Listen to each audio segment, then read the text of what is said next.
निखिल तुम भी शादी कर लो ना अब। इंसान को ना जिंदगी में शादी जरूर करनी चाहिए। बिल्कुल करनी चाहिए। इंसान जरूरी थोड़ी इंसान जिंदगी में खुशी खुश रहे, थोड़ा दुख बुख कलेश वलेश होना चाहिए इंसान जिंदगी में, तभी तो कह पाएगा कि जीवन एक संघर्ष है। शादी के बाद ही तो इंसान की जिंदगी में असली खुशी आती है। किस एंगल से दुखी लग रहा हूं मैं आपको?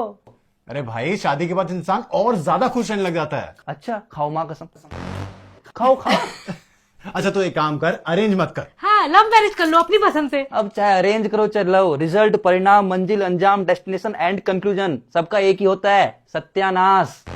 कम ऑन निखिल, हमारे पूरे ग्रुप में सब शादीशुदा है, एक तू ही है जो अकेला है। भाई हमें तुम्हारी फिक्र है यार, तुझे ऐसे देख के ना अच्छा ही लगता।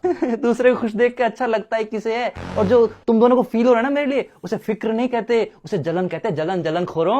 तुम्हें नहीं पता, तुम्हारी बीवी आएगी तुम्हारे लिए सब कुछ करेगी। हाँ मेरे लिए सब कुछ करेगी, लेकिन जो मैं कहूंगा वो ही नहीं करेगी। और जो बीवियां पतियों की जिंदगी में कलेश मचा के रखती है उसका क्या? अरे हर बीवी कलेश नहीं मचाती है, मैं मचाती हूँ कलेश, बताओ। नहीं बीवियां कलेश नहीं मचाती भाई, ये इनकी लव लैंग्वेज होती है। ये लव लैंग्वेज होती है तो भाई मैं तो गूंगा बहरा ही ठीक हूँ। मैं ना खुद को आज से आदिवासी डिक्लेयर कर रहा हूँ, मुझे ना ये लैंग्वेज पैंग्वेज से कोई लेना देना ही नहीं है। अरे यार इतनी भी जिद मत करो। हाँ यार बहुत दिन हो गए किसी की बारात में नहीं नाचे, है ना।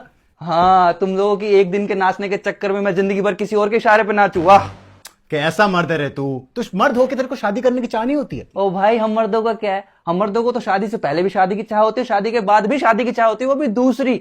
तो फिर जब शादी की चाह पूरी नहीं होनी तो शादी का सेंस ही क्या है? तुम्हें भी होती है दूसरी शादी करने की चाह? नहीं बेबी, ये तो डर के मारे बोल रहा है। निखिल तू शेर है शेर, तू ऐसे कैसे डर रहा है शादी से? भाई इस शेर की ना फटी पड़ी शादी के नाम से, ठीक है ना। अरे आजकल ये सोशल मीडिया के चक्कर में ना सब लोग शादी के खिलाफ हो गए हैं। तो मैं कौन सा इसके पक्ष में हूँ? और मुझे तो ये समझ में नहीं आ रहा तुम दोनों मेरी शादी के पीछे क्यों पड़े हो? यही तो भाईचारा ऑन टॉप है। और मेरा भाभीचारा ऑन टॉप। हाँ ये तुम्हारा भाभीचारा और भाईचारा के चक्कर में मैं बेचारा हो जाऊं। अरे भाई इन बीवियों का क्या है, इनको कोई कभी समझ पाया है क्या? अरे ये खुद को खुद नहीं समझ पाई आज तक, अरे भगवान इनको नहीं समझ पाया तो मैं क्या, मैं तुच्छ सा प्राणी भगवान से ऊपर हो सकता हूँ क्या? मुझे ना अपनी पूरी जिंदगी अपनी बीवी के मूड स्विंग्स गैस करने में नहीं बितानी। और भाभी जी हम लड़कों का क्या है, हमें पहले तो बीवी प्यारी लगती है, फिर वो झंझट लगती है, फिर डायन लगती है और फिर मजबूरी लगती है। अरे तुम दोनों का निभ रही है, तुम दोनों निभा पा रहे तो निभाओ, मुझे तो शादी का लड्डू बिल्कुल मत चखाओ।